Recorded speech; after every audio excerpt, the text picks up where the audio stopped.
The keen-eyed among you maybe noticed Rook didn't find this scene in Stars of Stone because I was unimpressed. I came back from holiday with a plan to include all my favorite elements of historical collections like arched windows, wood display cases, and natural light, and also make it look cleaner, starting with this graphic. Once digitized and back in the real world, it was time for the wood. I really tried to weigh all the options. What color would you have picked? I realize I might be a little bit biased on color. These somewhat warped coffee stirrers got paint on all sides, and I flattened them with glass and books while they dried.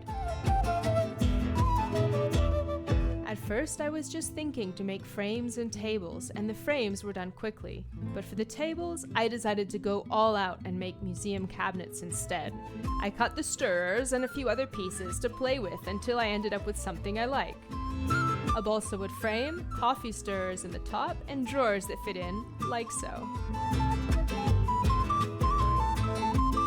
I copy the build for the second one. First, the balsa wood frame.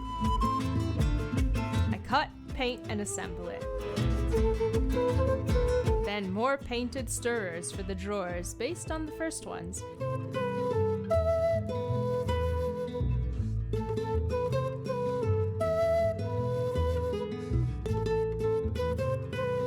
And I sand the edges. Test fit looks good.